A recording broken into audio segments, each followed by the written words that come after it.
오늘 이 말씀은 우리의 죽음이 얼마나 유익한 결과를 낳는지 보여주는 대표적인 하나님의 말씀이죠.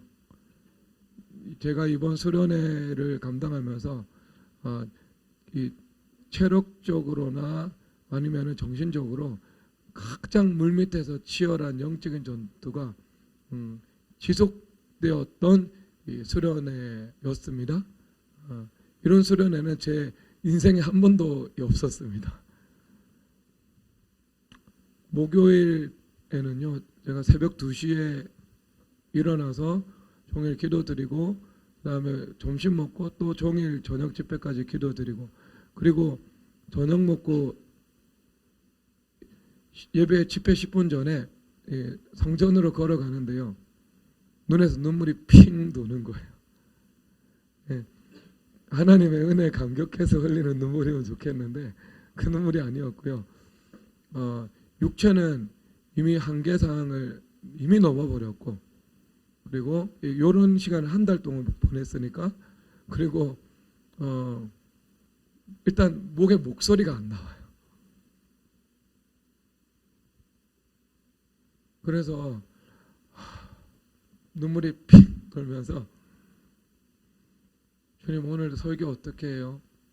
오늘 집회인도 어떻게 하죠? 그러면 거기서 또 기도가 끝나면 안 되잖아요. 우리가 배운 게 있는데 배우고 받고 듣고 본대로 행하라고 말씀하시잖아요. 거기서 끝나면 푸념에 불과한 거예요. 그러면서 주님 앞에 신앙 고백을 했어요. 성경 말씀에 의하면 약할 때 강함 되신다고 주님 말씀하고 계신데, 약한 순간입니다, 주님. 그래서 주님께서 강함으로 함께하여 주시옵소서. 이렇게 하고 강단에 올라갔어요. 근데 강단에 올라갔는데 목소리가 나오는 거예요. 여기 목소리가 나오는데, 이게 느껴지는 거예요. 정말 이게 하나님의 그 은혜가 임해서 목소리를 열어주신다는 것을 느낄 수가 있는 거예요. 힘은 여전히 없었는데 그 앞에 성도들 앞에 나왔을 때 안수기도 드리면서 안수기도 하는데 또 열심히 안 할 수는 또 없잖아요. 사람 마음이 그렇지 않잖아요. 안수기도 아무리 힘이 없어도 안수기도 할 때는 주님 은혜 주십시오라고 하기보다는 주님 은혜를 주십시오 이렇게 하는 게 인지상정이죠, 사람마다. 근데 그렇게 하다 보니까요, 그 육체에 이 다운된 것을 그냥 뚫어버렸던 것 같아요. 하나님께서 은혜를 베푸셔서 그날도 한 4시간 정도 또 집회를 감당할 수 있도록 하나님께서 이 고비를 넘어갈 수 있도록 은혜를 주셨죠. 그래서 성경 말씀에 의하면 사도 바울 선생님께서 말씀하시기를 사망은 내 안에서 역사하고 생명은 너희 안에서 역사한다. 이 말씀을 제가 깨달을 수 있었던 것 같아요. 근데 앞으로는 이런 일이 없기를 다시 예전처럼 기도는 늘 하죠. 기도는 늘 드리는데 밤에 잠을 자지 못하면서 이 기도를 드리는 것은 정말 쉬운 일만은 아닌 것 같아요. 네, 하나님께서 특별한 은혜 가운데 죽음을 위해서 예비한 은혜의 시간이었습니다. 은혜의 시간임이 분명했습니다. 그래서 결국 십자가와 연합이 이루어지고 그 연합을 통해서 생명의 역사가 나타나는 그 은혜를 이것은 저에게도 허락해 주시는 것이지만 이것은 보편적으로 하나님께서 이 땅에서 만들어 놓으신 하나님의 이 법적인 운영들인 것이죠. 오늘 이 욥이 그의 친구들을 위해서 기도할 때 욥의 공경을 돌이키시고 이렇게 말씀하고 있습니다. 지금 욥이 겪어왔던 이 모든 시간은 십자가의 시간이었죠.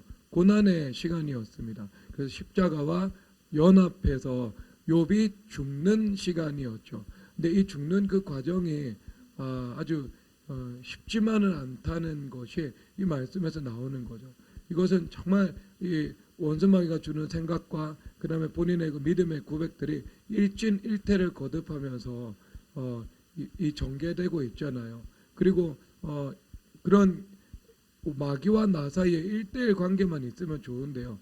여기서 또 뭐가 개입되었냐면은 사자 관계가 형성됐는데 아내가 개입이 되어 있고요. 그다음에 욥의 세 친구들이 개입이 되어 있는 거예요. 그래서 아내는 지금 저주하고요. 떠나버렸어요.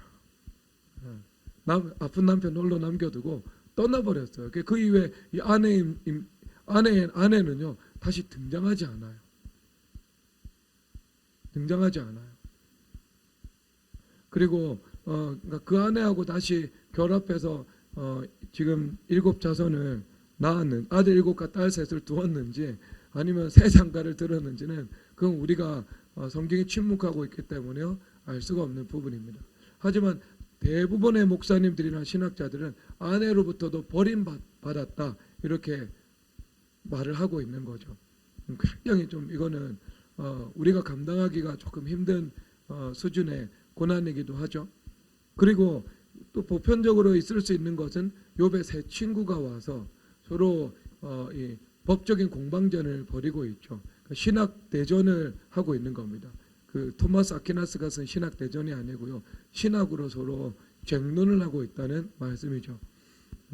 그러니까 지금 욥의 편에 있는 존재가 아무도 없어 보이는 거죠. 하나님께서는 욥의 편입니다. 그런데 하나님께서는 잠시 이 거리를 두시면서요. 지금 욥을 단련하고 훈련하고 계신 순간이죠. 그 이전에는 욥이 하나님으로부터 사랑의 음성도 듣고 위로도 받고 그랬는데요. 지금 이 시간은요. 그냥 혹독한 겨울과도 같은 시간을 보내고 있는 거죠. 보내고 있는 거죠. 보통 우리가 눈물 골짜기를 지날 때는 주님께서 주시는 더 큰 위로가 있는 것이 보편적인데 욥은 고난의 대표로 성경에 기록이 되어 있기 때문에요. 물리적인 고난도 찾아왔지만 영적인 고난도 함께 찾아왔습니다. 그래서 물리적인 방이 오고 주님의 위로가 있으면 좋은데 분투하는 순간에는요. 주님의 위로라는 것은 조금도 찾아볼 수가 없는 거죠. 그래서 본인이 기존에 알고 있었던 그 창조주 하나님에 대한 그 바른 지식들 이것을로 자기의 표현을 하기도 하고요. 그리고 또 원수마귀가 주는 그런 의심이나 아니면은 자기 비하의 일들. 그래서 내가 모태로부터 나오기 전에 내가 저주를 받아 출생하지 않았더라면, 그래서 이 빛을 보지 않았더라면 이렇게 표현을 하고 있거든요. 그러니까 자기의 생일과 자기가 모태로부터 출생한 것, 자기가 죽지 못했던 것에 대해서 쏟아내고 있는 거죠. 사실상 이것은 어떤 이 원망이나 불평이라는 속성이라고 볼 수는 없겠지만 본인의 생각 속에서 이 매우 힘든 그 고통이 지나가면서 머릿속에서 오고 가는 그런 상념들, 고통들을 주님 앞에 겸허히 고백하고 있는 거죠. 그러다 보니까 그 안에는 어떤 하나님을 향한 하나님의 선하심을 향한 믿음의 고백도 있을 수 있겠지만 주님 저 정말 힘들어요. 주님 저한테 왜 그러세요? 주님 지금 어디 계세요? 더 이상 하기는 힘들 것 같아요. 이런 고백들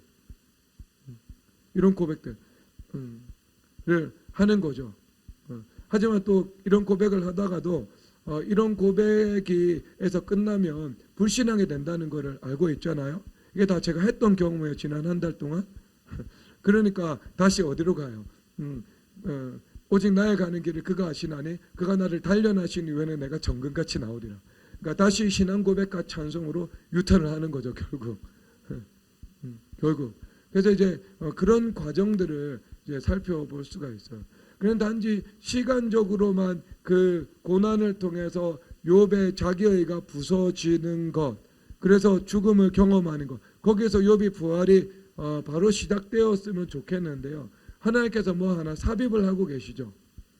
그 시간의 고난도 필요했지만 물리적으로 모든 것을 잃어버리는 고난도 필요했지만 영적으로 자기의가 부서지는 고난도 필요했지만 최종적으로 주님께서 모멘텀을 허락하실 때 주님께서 터닝 포인트의 지점으로 삼으신 것이 무엇인가?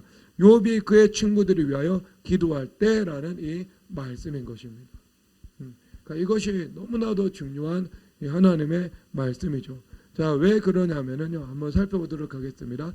욥의 친구들은 욥을 정죄하고 비방했죠.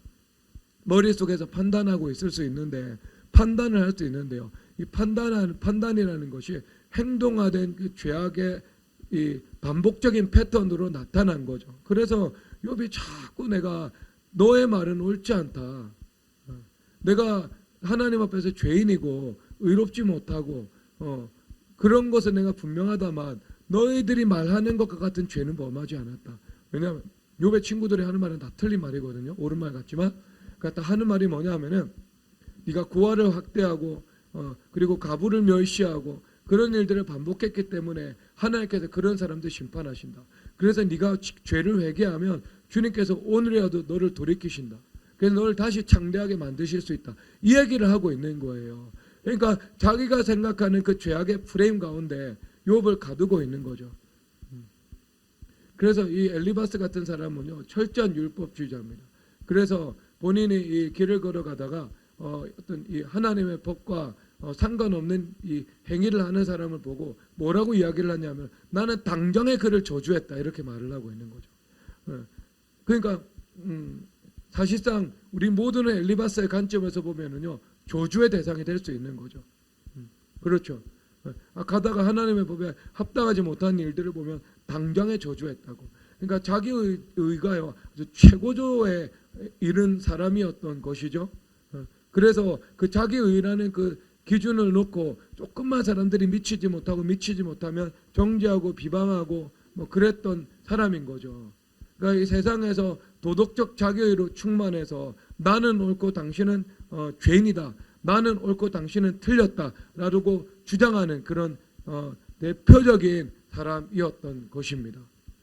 그렇죠. 그러니까 자기 안에 있는 죄는 들보는 보지 못하고 다른 사람 눈에 있는 그 티만 보고 살아가는 이 들보의 사람이었던 것이죠.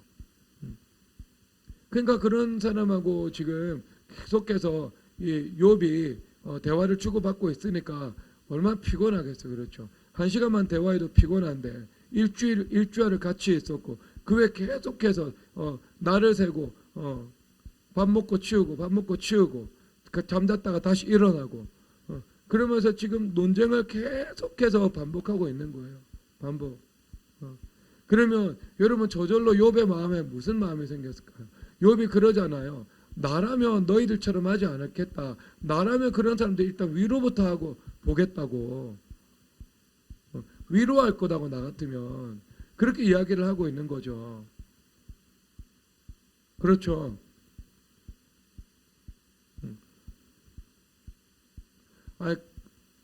그리고 이게 사실하고 다른 거니까. 뭐 성경 말씀에 그런 게 있어요. 우리가 거역하는 자들 온유함으로 훈계하라 이렇게 말씀을 하고 있잖아요. 우리가 마음 가운데 온유라는 것은요 뭐냐면요 화를 내지 않는 성품이다. 아니에요, 여러분. 그게 온유가 아니고요. 온유는요 내 마음이 컨트롤되고 있다는 거예요. 누구에 의해서? 성령 하나님께 의해서요. 그러면 예수님께서요 겸손하고 온유하신 분이시잖아요. 그런데 노끈으로 채찍을 만드셔가지고요 성전 안에서 매매하는 자들을 주님께서 쫓아내십니다. 반전상들의 그 책상을 주님께서 엎어내시거든요. 그래서 주님의 성전을 사모하는 열심히 나를 삼키리라 이렇게 말씀하고 계세요. 그러면 그것은 주님의 온유가 아닙니까? 사도 바울 선생님께서 디도에게 말씀을 하기를 너희 크레타 섬에서 복음을 전하는데 크레타 사람들은 다 거짓말쟁이다. 그래서 너희들 엄히 꾸짖으라 이렇게 말씀을 하고 계시거든요. 그러면 사도 바울 선생님의 명령을 받아서 디도 선생님이 하나님의 말씀의 명령에 입각해서 엄히 꾸짖는다면 그 꾸짖는 것은 온유함 아닙니까, 여러분? 온유함이죠. 그게 온유함은요 성령 하나님께 통치를 받으면서 성령 하나님께서 때로는 단호하게 때로는 권위 있게 때로는 엄하게 때로는 온유하게 때로는 부드럽게 때로는 오래 참음으로 그래서 성령 하나님께 지배를 받는 감정의 상태 이것이 온유함인 거예요. 그렇죠. 그럼 제가 말했던 바울 사도나 아니면은 예수님께서 하신 것들 이거 어떻게 설명할 거예요? 설명 못하는 거죠. 인간적인 분노라면 성내는 것이지만 인간적인 분노가 아니라 성령 하나님께 사로잡혀서 내가 그 죄악을 끊어내기 위해서 무언가 책망을 한다면은요 그것은 온유에 입각해서 책망하는 거예요. 자, 그래서 온유함으로 훈계할지니. 그럼 훈계할 일이 있으면은 훈계해야 되는 거예요. 여러분, 훈계받는 것을 복으로 하시기 바랍니다. 왜 주님께서 훈계하시냐면은요, 중앙선을 넘어가서 자동차를 운전하고 가고 있어요. 그런데 그 맞은편에서 이 특급 열차가 달려오고 있습니다. 그러면 그 길을 계속 가면 죽겠죠. 그러니까 주님께서 확성기로 우리에게 말씀하시는 거예요. 그 길로 계속 가면 죽는다고. 그러니까 돌아왔어요. 바로 돌아와서 안전하게 길을 걸어가고 있어요. 여러분, 그것이 훈계인 거예요. 그래서 여러분들이 훈계를 받을 수 있다는 것은 정말 큰 축복입니다. 정말 큰 축복이에요. 제가 주님 앞에 훈계를 많이 받아왔거든요. 요 한 달 동안. 그런데 정말 주님께서 훈계하실 때는요, 확실하십니다. 확실하십니다. 그러니까 특별 훈련 기간이었기 때문에 이 주님으로부터 훈계받는 것보다 사람에게 훈계받는 것이 훨씬 더 부드럽구나. 정말 진정으로 훈계하실 때. 그런데 사람한테 훈계를 받으니까 하나님께서 훈계도 하시는 거죠. 그런데 사람한테 훈계를 받으면은요, 하나님께서 훈계를 하시지 않는다니까요. 그런 분들은 주님께서 훈계를 못 하시니까 어떻게 해요? 내 죄악이 있다면 그것이 열매로 드러났을 때, 그때 주님 앞에 이것을 회개해야 되는 거죠. 꼭 주님께서 징계했다, 주님께서 징벌하셨다, 그런 차원으로 생각하지 말고, 내 죄악의 씨가 뿌려졌는데, 씨가 뿌려진 상황에서 내가 그것을 영적으로 훈계를 받을 수도 있는 거고, 사람을 통해서 훈계를 받을 수도 있는 건데, 사람을 통해서 훈계를 받아서 내가 중앙선 안쪽으로 다시 돌아오면 그것으로 주님께서 회개를 받으시고 종료시켜 주시잖아요. 그래서 화목한 길을 걸어갈 수 있도록, 평강의 길을 걸어갈 수 있도록 주님께서 은혜를 베풀어 주신다고요. 그런데 내가 중앙선 넘어서 계속 가고 있는데, 지금 내가 사람의 훈계를 받아들일 줄 모르고, 그런 사람에게 주님께서 영적으로 훈계하실 리가 없고, 그러면 그걸 내가 그 결과를 내가 봐야 되는 거죠. 그 끝을 내가 봐야 되는 거 아니겠어요? 주님 원하시는 건 아니에요. 그렇기 때문에 여러분들이 사람의 훈계를 받으면서 살아갈 수 있는 거다. 있다. 진짜 복된 사람입니다. 정말 복된 사람입니다. 그래서 저는 이 120명도 되기 전에 미래교회 와서 신앙생활 하시는 분들 정말 복된 성도님이라고 생각합니다. 왜냐하면 지금 2중 3중으로 필터링 망이 세워져 있어서 간사님도 여러분들에게 권면하죠. 안 되면 우리 신영구 목사님이나 박신혜 전사님이 여러분들에게 권면하죠. 아니면 또 저도 여러분들에게 권면하죠. 그러면 여러분들이 사람을 통해서 오는 권면을 받고 아멘 하면은요, 주님께서 그것으로 받아주시는 거예요. 그 겸손의 영광이 있습니다, 여러분. 그것을 듣고 받아들이는 겸손의 영광이 있습니다. 굳이 저는 선택한다면은요, 첫 번째 선택합니다. 첫 번째, 두 번째 선택합니다. 첫 번째, 두 번째요. 근데 그 길로 벗어나서, 중앙선 벗어나서 힘껏 달리다가 열차하고 충돌하는 것은요, 저는 절대로 꿈에도 원하지 않습니다. 여러분들도 그런 은혜가 임하기를 주님의 이름으로 축복합니다. 그게 진짜 여러분들 삶 속에 주님께서 주시는 그 복이에요, 복. 그렇다고 해서 여러분들의 권위가 함부로 훈계하는 것도 아니잖아요. 함부로 훈계 누가 해요? 아무도 하지 않아요. 아무도. 성령 하나님께 질문을 드리고 성령 하나님을 따라서 한다고요. 그것을. 그것이 진짜 복된 거예요. 복된 거. 자, 그러니까 일단 그것하고는 또 다른 거예요. 그러니까 성경 하나만 이야기하면 꼭 왜곡시키는 사람이 있어요. 그래서 지금 이제 그 왜곡 방지법 해가지고요. 지금 깔고 시작하는 거예요. 다시 본문으로 돌아오겠습니다. 지금 그러니까 욥의 마음에는 무엇이 발생을 하겠어요? 저절로. 여러분이 욥의 입장이라면 딱 어떤 감정이 솟아오르겠어요? 일단 나도 그 사람 판단하는 마음 생겨. 자기들은 얼마나 잘났다고? 판단하는 마음 딱 처음 생기죠. 그리고 자꾸 반복해요. 그만하라 그러는데 지금 계속 반복하고 있잖아요. 제발 좀 그만해달라고. 나도 그렇게 하기 싫다고. 그럴 때 뭐가 속에서 자동적으로 올라와요? 억울하죠. 억울하죠. 그러니까 지금 판단이 있고 억울한 상태, 그리고 친구들은 정죄하고 비방하는 상태. 그러면 이것이 그대로 그의 삶 속에서 유지가 되고 있다면 이 둘 사이의 관계에는 예수 그리스도가 계신 거예요? 아니면은 죄와 원수마귀가 있는 거예요? 죄와 원수마귀가 있는 거죠. 욥은 큰 틀에서 하나님의 통치를 받고 있지만, 그리고 이 욥의 세 친구들은 큰 틀에서 율법주의의 영에 사로잡혀 있지만, 그 둘 사이의 관계 가운데에서는요, 지금 현재 욥이 판단하고 억울해한 태도를 견지한다면 누가 헤게모니를 붙잡고 있게 되는 거죠? 악과 악의 주인된 원수마귀가, 악의 권세가 헤게모니를 붙잡고 있게 되는 것입니다. 그렇다면 그 시점에서는요, 어떻게 해야 돼요? 한쪽 측면에서 선으로 반응해야 선으로 악을 이기게 되는 거죠. 선이 주인이 되고 그 선의 영향력이 그 관계를 통치하기 시작하는 거죠. 왜? 선이 악보다 더 크니까요. 그렇죠.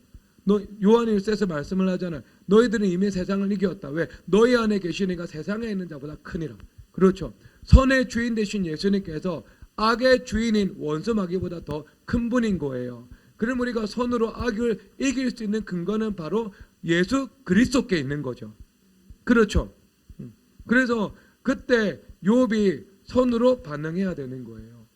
판단하고 억울해하는 것을 내려놓고 그의 정죄와 비방에 대해서 십자가와 연합해서 죽어야 되는 거죠. 그리고 단지 십자가와 연합해서 죽는 것이 아니라 나는 그리스도의 마음에 합당하게 그 친구들을 긍휼히 여기면서 기도를 드려야 하는 것입니다. 여기까지 가는 거죠. 그러니까 십자가와 연합과 그리고 부활과 연합, 십자가와 연합의 기도와 내가 죽는 기도와 부활과 연합의 기도, 그들에게 축복해 달라고 하나님 앞에 드리는 기도, 이것이 함께 가야 되는 것입니다. 그래서 여러분 이 전제 조건이 딸려 있는 거죠. 그러니까 욥은 지금 고난을 받으면서 계속해서 십자가 연합해서 죽는 길을 걸어왔어요. 그런데 이제 최종적으로 하나님의 영광에 나타나서 모든 본인이 가지고 있었던 의문이 깨끗하게 씻김 받았죠. 그렇죠. 그래서 티끌과 죄 가운데 거두어 드리고 내가 주님 앞에 회개하나이다. 그래서 회개하는 십자가와 연합이 이미 선행되었습니다. 그런데 최종적으로 주님께서 원하시는 그 십자가와 연합이 무엇이었던가? 아직까지 남아있었던 저 세 친구들 향한 이 불편한 마음들, 판단하는 마음들, 억울한 마음들. 그래서 예수님께서 그 안에 중재자가 되시지 못하고 개입하시지 못하는, 화목의 영광으로 임하지 못하게 만드는 그 죄악의 적들, 이것을 청산해야 할 필요가 욥에게 있었던 것입니다. 그래서 욥의 입장에서는 친구들을 위해서 기도한다는 것이 무엇인가? 십자가와 연합의 최종적인 완성이었던 거예요. 알겠죠? 계속해서 십자가와 연합, 내가 죽어오다가 여기서 최종적으로 그 십자가와 연합, 나의 죽음이 온전히 이루어지는 사건, 표상, 상징, 대표, 이것이 욥의 친구들을 위해서 기도하는 사건이었던 것입니다. 일이었던 것입니다. 그래서 결국 여러분 부활은요, 죽음을 통해서 오는 겁니다. 죽음을 통해서 부활이 오는 거죠.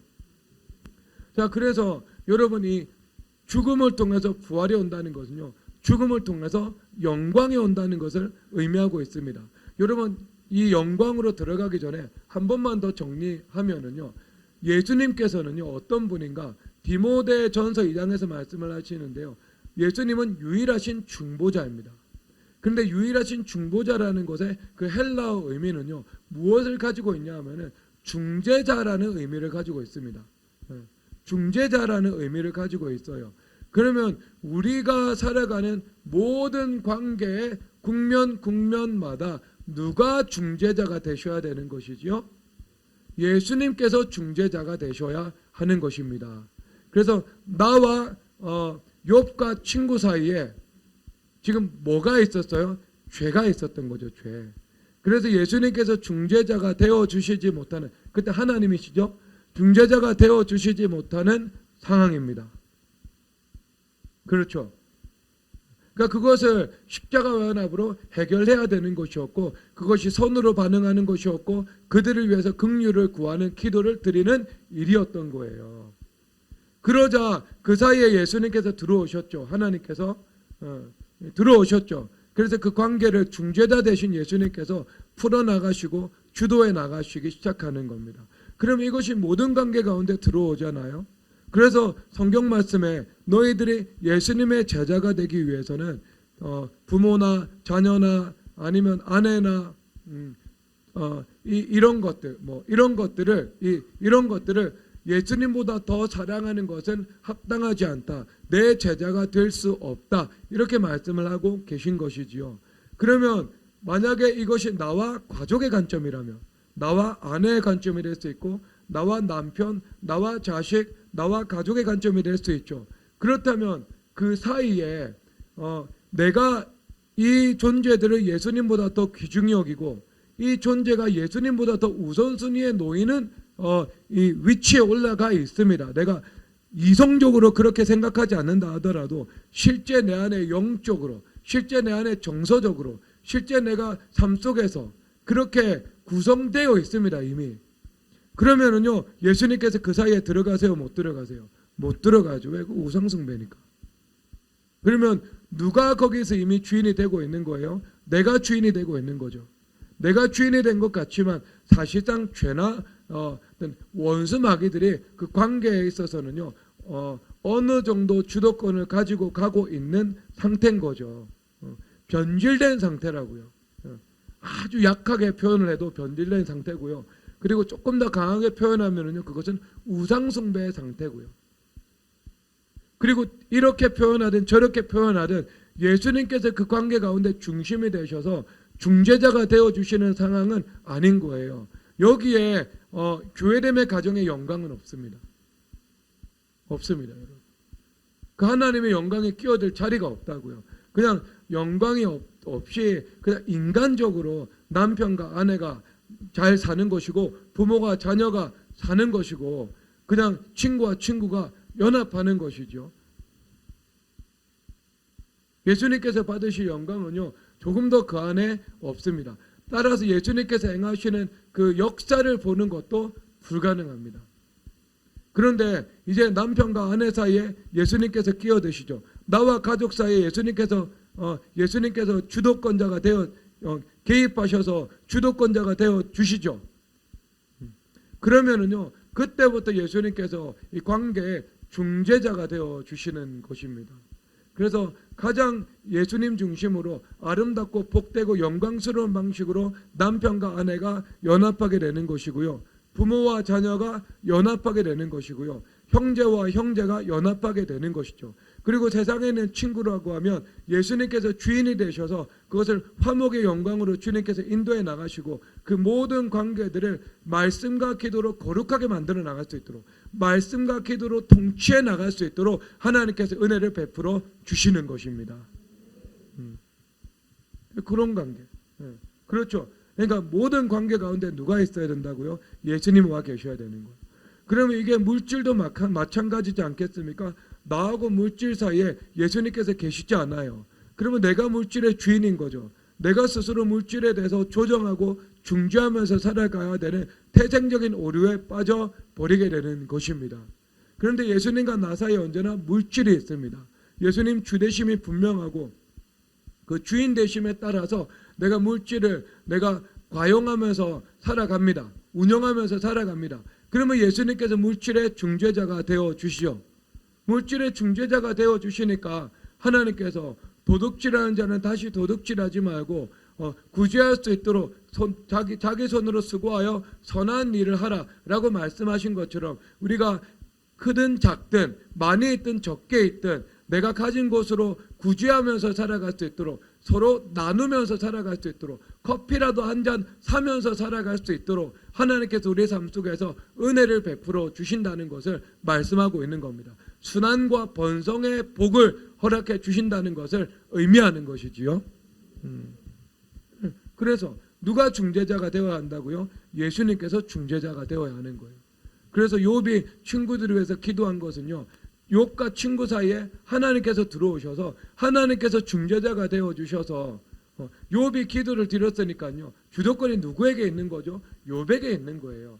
욥을 중심으로 그 관계를 풀어나가 주시겠다, 주님 이렇게 말씀하고 있는 겁니다. 그러니까 성경에서 뭐라고 말씀을 하세요? 너를 축복하는 자를 내가 축복하고 너를 저주하는 자를 너를 저주하겠다고. 아브라함하고 주변에 있는 모든 사람들이 관계를 맺는데요, 하나님께서 누구 중심으로 관계를 풀어나가겠다고요? 아브라함 안에 계신, 아브라함과 함께 하신 하나님 중심으로 문제를 풀어나가겠다고요. 아시겠죠? 근데 이게 뭐 보니까 표면적으로 보니까 아브라함 중심인 것 같죠. 그럼 또 자기 중심적으로 사람들이 자기를 고양시켜서 자기를 높이 평가할 수 있잖아요. 그게 아니고 여러분 안에 계신 예수님께서 이제 선이심으로, 선한 분이심으로 주인 되셨죠. 그래서 여러분 안에 계신 예수님 중심으로 이 문제를 풀어나가기 시작하는 거예요. 알고 보니까 이거 표면적으로 보니까 이게 나를 중심으로 풀어나가시는 것 같네. 그럼 교만한 거죠. 근데 그거 표면적으로 보면 그렇지만 이면의 영적인 세계에서는요, 예수님께서 중심이 되셔서 그 관계를 풀어나가기 시작하는 거죠. 그래서 그 관계를 내가 예수님과 연합된 나는 왕적 제사장이기 때문에요, 왕으로서 그 관계를 통치하고 다스려 나간다, 이것을 말씀합니다. 누가 중심에 와야 되는 건 언제나 예수님 중심에 와야 돼요. 예수님께서 그 관계 사이에 들어오셔야 되는 것입니다. 모든 관계. 그러면은요, 우리 자녀를 예수님께서 직접 양육해 주시는 거죠. 그리고 나는 예수님을 따라서 내가 지금 해야 되는 것들을 감당하면 되는 겁니다. 남편도 아내도 예수님께서 바꿔주시는 거예요. 여러분 그 모든 관계를요, 예수님께서 들어가시기만 하신다면 예수님께서 그 관계를 주도해 나가시잖아요. 그래서 여러분 뭐 남편이 뭐 교회를 안 나온다, 말을 듣지 않는다, 간단합니다. 여러분들이 십자가와 연합해서 욥처럼 죽으면 남편은요, 이제 예수님께서 주도권을 가지신다니까요. 그래서 예수님께서 일하셔서 바꾸시는 거예요. 그래서 갈라디아서 2장 19절과 20절에서 말씀을 하기를, 내가 그리스도로 말미암아 내가 그리스도와 함께 십자가에 못 박혀 죽었나니 이제는 내가 사는 것이 아니요 내 안에 계신 그리스도께서 사는 것이라 라고 말씀을 하고 있잖아요. 그래서 내 안에 이제 내가 죽었으면 내 안에 예수님께서 사시는 거죠. 그래서 예수님께서 중심이 되시고 예수님께서 그 관계 사이에 계셔서 사시는 거죠. 그러니까 다른 것은 회복시켜 주시고 부활시켜 주시는 것은요, 그때부터는 시간 문제로 우리 가운데 다가오는 일입니다. 그렇게 하는 거죠. 자, 그리고 그러니까 지금 무엇이 임했어요? 욥이 죽었잖아요. 근데 죽음에는 무엇이 있냐면요, 죽음에는 영광이 있습니다. 다양한 것 가운데 하나님의 영광이 임하거든요. 감사에도 영광이 있고, 믿음에도 영광이 있고, 기도에도 영광이 있고, 순종에도 영광이 있고, 겸손에도 영광이 있는데, 오늘 욥기 42장의 관점에서는요, 죽음에 찾아온 영광입니다. 이거 그대로 놔두시고요, 요한복음 13장 32절 가도록 하겠습니다.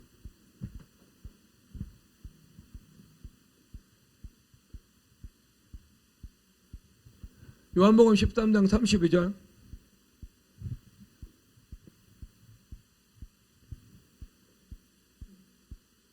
자, 함께 읽겠습니다. 시작. 만일 하나님이 그로 말미암아 영광을 받으셨으면 하나님도 자기로 말미암아 그에게 영광을 주시리니 곧 주시리라. 아멘. 자, 여기서 인자가 영광을 받았다, 이 말씀은요, 예수님의 십자가예요. 알겠죠? 그러니까 십자가에 영광이 있는 거예요. 그리고 32절에서 말씀을 하는 것은 내가 십자가를 통해서 하나님 앞에 영광을 올려드렸는데 그러면 그로 말미암아 하나님께서 십자가를 지신 예수님께 영광을 주시리라. 이 영광은 무슨 영광이죠? 당연히 그러면 부활의 영광이죠. 그렇죠. 그래서 모든 이름 위에 뛰어난 이름을 주사 모든 이름을 하늘에 있는 것이나 땅에 있는 것이나 이거 모든 이름을 예수 이름 앞에 무릎 꿇게 하시고 이런 말씀이잖아요. 그렇죠. 예수님께서 하나님께서 예수님께 부활의 영광을 주신다. 그러면 십자가의 영광이 있어요. 그리고 십자가 영광으로 주님께서 영광 받으시고 우리 가운데 허락하시는 것은 부활의 영광인 것입니다. 그래서 욥이 그의 친구들을 위해서 기도할 때 이것은 십자가와 연합이라는 영광이었죠. 그리고 그 이전 문맥에서 티끌과 제 가운데 회개하나이다. 이것도 십자가와 연합이라는 자기 죽음의 영광이었죠. 그러면 이제 주님께서 영광을 받으셨으니까 그 성경 요한복음 13장의 관점에 의하면 욥에게 영광을 주시겠죠. 그래서 부활의 영광을 허락해 주신 것입니다. 그래서 무슨 법이 지배를 하죠? 여기서는요. 영광의 법이 지배하는 거예요. 자, 그래서 11절 다 함께 읽도록 하겠습니다. 시작.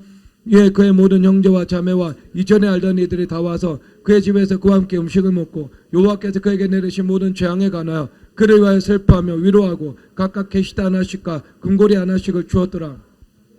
아멘. 자, 여기서 뭐예요? 11절에서 보면 다 와서 여러분 이 말씀 이 말씀하면은 수련의 마지막 집회 때 주님께서 영광의 법을 말씀하시면서 이사야서 60장 말씀을 주셨죠. 그래서 사방을 향해서 성전의 문이 열려서 동서남북 사방에서 아이들이 온 것이고 딸들이 안기어 올 것이다 라고 말씀하고 계시잖아요. 그래서 사람들이 몰려들잖아요. 그 영광을 함께 하나님 앞에 높이기 위해서. 그렇죠. 이것이 영광의 법이잖아요. 이사야 60장. 그래서 이 영광의 법이 이루어진 거죠. 영광의 법이 이루어져서 이제 지금까지는 사람들이 이제 돈 있다가 돈 없어지면 있던 친구도 사라진다고 세상에서는 그렇게 생각을 하잖아요. 그런데 이제 영적인 분위기가 전환됐고 십자가와 연합했습니다. 그래서 주님께서 부활의 영광을 주시니까 다시 이게 처지가 역전이 되어 가지고요. 역전이 되어서 이제 사람들이 그 영광을 경배하기 위해서 몰려들고 있는 것을 볼 수 있는 것입니다. 이사야 60장 한번 찾아보도록 하겠습니다.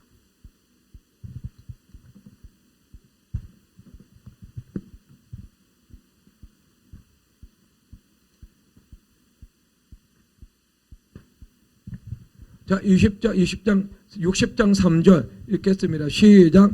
나라들은 내 빛으로 왕들은 비추는 내 강명으로 나오리라. 4절 시작. 내 눈을 들어 사방을 보라. 무리가 다 모여 내게로 오르니라. 내 아들들은 먼 곳에서 오고 있고 내 딸들은 안겨올 것이라.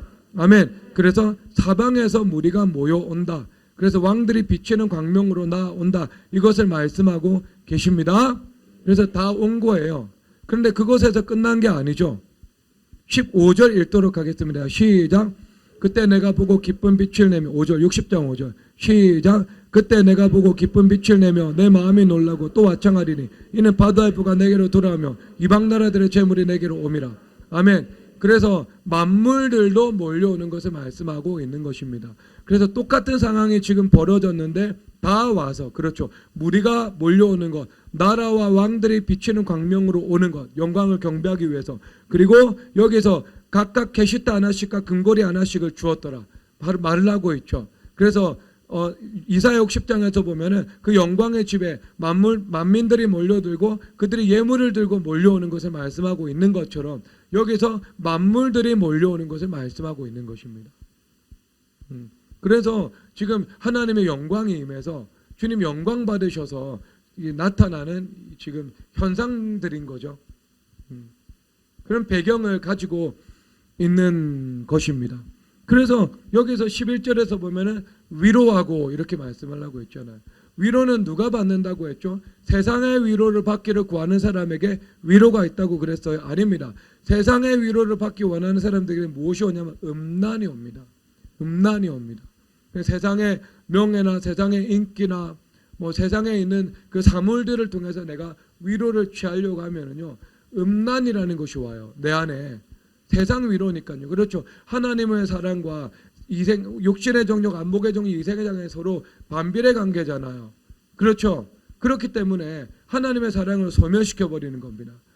하나님의 사랑이 나머지를 구축해 버리는 거고요. 자, 그래서 여기서 주님 말씀을 하시는데 욥은 하나님으로부터 위로를 받은 거예요. 하나님의 그 임재로부터 위로를 받은 거예요. 지금 이미 위로를 받고 그리고 욥의 친구들을 위해서 기도를 드리면서 사랑으로 기도를 드리는 것이기 때문에 하나님의 사랑이 부어진 바 되죠. 당연히. 그래서 하나님의 그 사랑이 부어져서 위로를 받아버린 거예요. 그러니까 하나님께서 주시는 위로를 받았고 영적으로, 그리고 그 하나님께서 주신 위로에 따라서 또 주님께서 위로해 주신 거죠. 그래서 금캐시트 하나씩과 그 다음에 금고리 하나씩을 받게 되는 거. 그래서 위로를 진짜 받은 거죠. 그렇게 하나님께서 위로를 주신다고요. 아시겠죠? 그래서 여러분들은요, 하나님으로부터는 위로를 구하시기를 바랍니다. 그 안에는 다 있어요. 그런데 세상으로부터는 위로가 있죠. 그런데 이것은 한 3분의 1쯤 세상적인 위로가 있을지 모르는데 3분의 2쯤 잃어버리는 게 너무 많아요. 음란을 통해서 잃어버리는 게 뭐 비약적으로 많습니다, 여러분. 그리고 좀 그거는 죄악의 세력이 우리 가운데 거센 물결로 다가오기 때문에요, 아주 처리해야 되는 많은 이 고달픈 일들이 우리 가운데 일어나게 됩니다. 좋지 않은 거예요. 그래서 언제나 여러분들은 애통하는 자는 복이 있나니 저가 위로를 받을 것이며, 주님 앞에 나아가서 위로받으시기 바랍니다.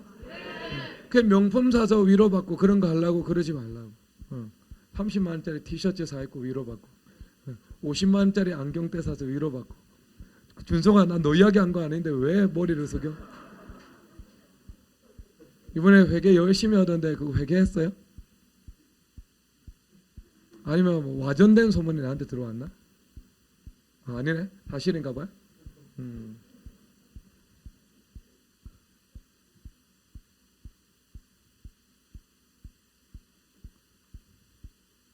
그런 거 하지 말라고요. 그게 음란이 들어오잖아요. 음란이. 근데 여러분들 하나님의 위로를 받아요. 그러면 하나님의 위로 안에 이 모든 것이 다 있거든요. 모든 것이 다 있거든요. 욥처럼. 그래서 주님께서 이 영광의 법을 주님께서 영광을 받으셨죠. 그리고 나서 주님께서 설명을 하고 있습니다. 12절 읽겠습니다. 시작. 여호와께서 욥의 말년에 욥에게 처음보다 더 복을 주시니 그가 양 14,000과 낙타 6,000과 소 1,000결이와 암낙의 1,000을 두었고. 아멘. 아멘. 그래서 욥이 갑절의 복을 받았죠. 갑절의 복을 받았죠. 이전보다. 그러니까 이전보다 더 큰 영광을 주신 것이고요. 그리고 이것은 또 어떤 것을 말씀하고 있어요? 죄보다 더 큰 은혜를 말씀하고 있는 거죠. 그래서 비교할 수 없는 은혜, 회개한 다음에는요, 비교할 수 없는 은혜, 십자가 연합한 다음에는요, 갑절의 은혜를 하나님께서 주신다고요. 이 성경에서 말씀하고 있는 것입니다. 그래서 여러분 이 말씀을 믿으시기 바랍니다. 이 말씀을 믿으시기 바랍니다. 어제 저녁에 주님께서 저한테 주신 지혜가 무엇인가? 사람은 예언으로 변화되지 않는다. 사람은 말씀을 믿음으로 변화된다. 그러니까 말씀을 믿음으로 열매 맺는다. 말씀을 믿음으로 열매 맺는다. 여러분들이 십자가 연합과 이 부활의 연합의 말씀을 반드시 믿으시기를 주님의 이름으로 축복합니다. 그래서 욥처럼 30배, 60배, 100배 열매 맺게 되기를 주 예수 그리스도의 이름으로 축복합니다. 자, 14절 읽도록 하겠습니다. 읽겠습니다. 시작. 그가 첫째 딸은 여미마라 이름하였고 둘째 딸은 그시아라 이름하였고 셋째 딸은 게르나북이라 이름하였으니. 아멘. 자, 그러니까 욥의 이야기는요, 절대 우화가 아닙니다. 우화라면은요, 이렇게 아들 7과 딸 3을 낳고 평생도록 행복하게 잘 살았겠습니다. 이렇게 말했겠죠. 욥은 우화가 아니고요, 이것은 사실입니다. 사실의 이야기니까 성경이 딸들의 이름을 기록하고 그 이후 130년을 더 살았다. 아들과 손자 4대까지 보았고 그리고 나이가 차서 죽었더라. 말씀하고 계신 거예요. 이거 사실입니다. 하나의 이야기가 아니라고요. 실제 이 모든 것이 있었던 일들입니다. 오류가 없이 기록된 성경 하나님의 말씀인 거예요. 그 여러분 성경 말씀에 지혜와 지식이 있다고. 주님 신명기에서 말씀하고 있습니다. 성경 말씀에 지혜와 지식이 있습니다.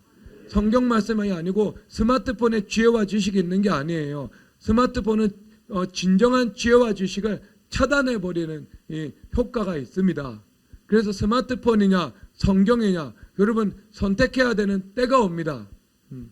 때가 옵니다. 빠르면 빠를수록 좋습니다. 우리 주말 캠프 아이들 휴대폰 다 청산했어요? 오늘까지 다 휴대폰 버리십시오. 해지하십시오. 오늘까지. 오늘 안 되겠네. 내일 월요일 당장 해지하십시오. 그리고 뭐 받아들이기 싫으면 안 받아들여도 돼요. 그럼 저도 안 가르칠 거예요.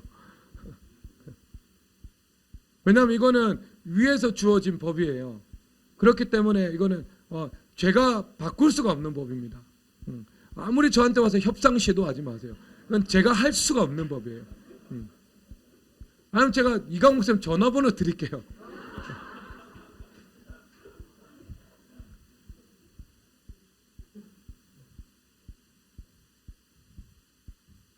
반절 죽어서 다시 돌아올 거예요.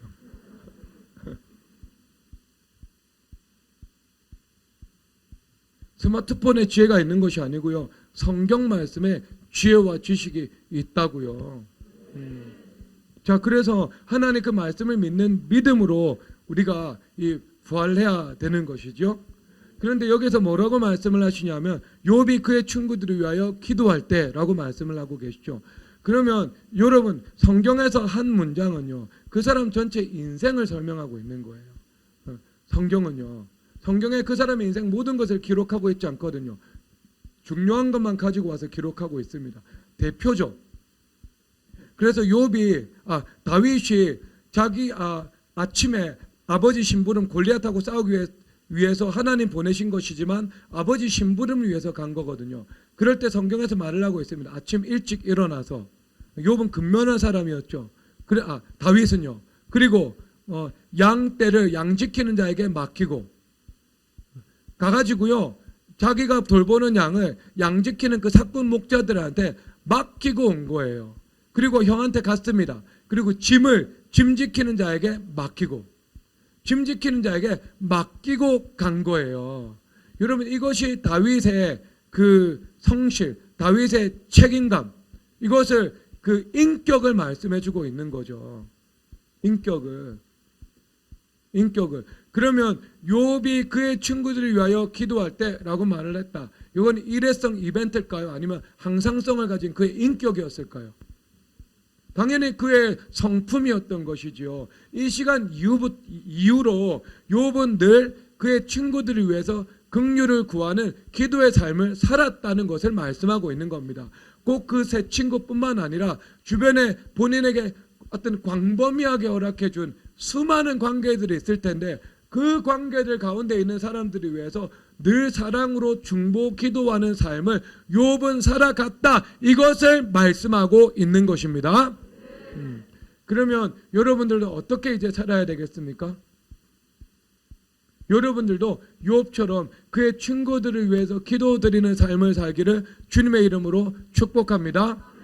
여러분들이 그 교회 안에 있는 형제와 자매들을 위해서 눈물로 기도드리는 사람이 될 때, 눈물로 그들을 위해서 축복을 구하는 사람이 될 때 하나님께서 여러분들의 기도를 응답하시고 여러분들을 삶에 축복하시는 것 왜 하지 않겠습니까?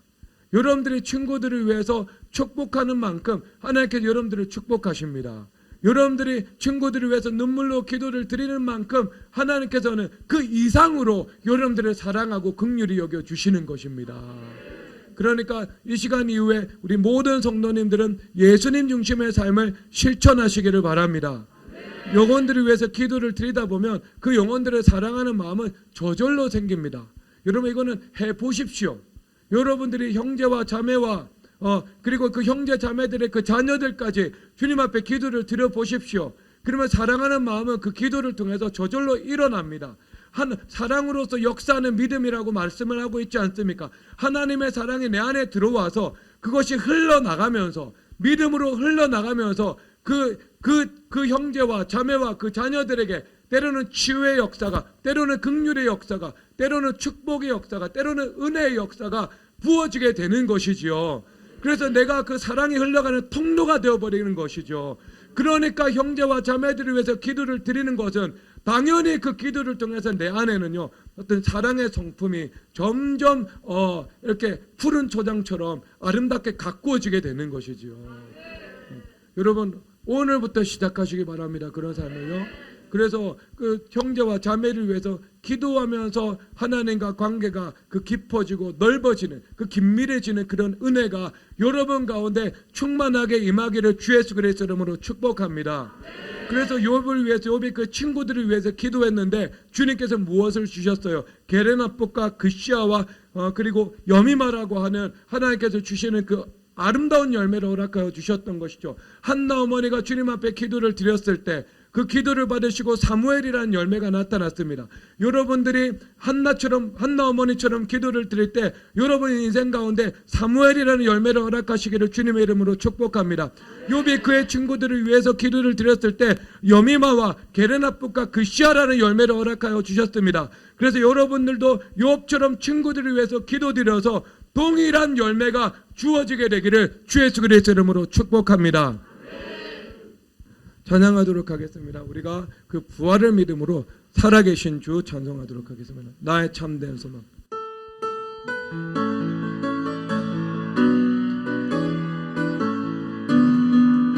주 하나님 독생자 예수 날 위하여 오시었네.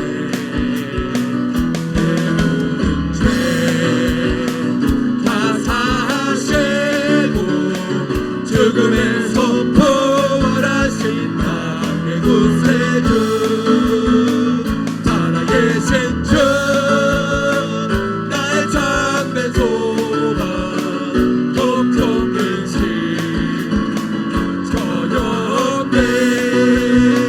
사랑의 주내 갈 길을 또하리 내 모든 삶의 기쁨 처음부터 주 안에서 거듭난 생명 도우시는 주의 사랑 참 기쁨과 확신 가지고 예수님의 도심을 믿으며 살리 살아계신 주 참된 소망 걱정 근심 전혀 없네. 사랑의 주 내 갈 길은 너와는 내 모든 삶의 기쁨 1절 주 하나님 독생자 예수 날 위하여 내 모든 죄 다 사하시고 죽음에서 부활하신 나의 구세주 살아계신 주 나의 참된 소망 걱정 근심 전혀 없네. 사랑의 주 내 갈 길은 내 모든 삶의 기쁨 충만하네. 주 안에서 거듭난 생명 도우시는 주의 사랑 참 기쁨과 확신 가지고 예수님의 도심을 믿으며 살기 살아계신 주 나의 참된 소망 걱정 근심 전혀 없네. 사랑의 주 내 갈 길 인도하니 내 모든 삶의 기쁨들 충만하네. 이 시간 우리 하나님 말씀을 믿는 믿음으로 살아가게 하여 주시옵소서. 그 십자가와 연합과 그 영광의 법이 실체가 돼 우리 가운데 이루어지게 하여 주시옵소서. 내가 그의 친구들을 위해서 기도하는 예수님 중심에 살아가기를 결단합니다. 이 시간 주여 한번 부르고 찬양하겠 기도하겠습니다. 주여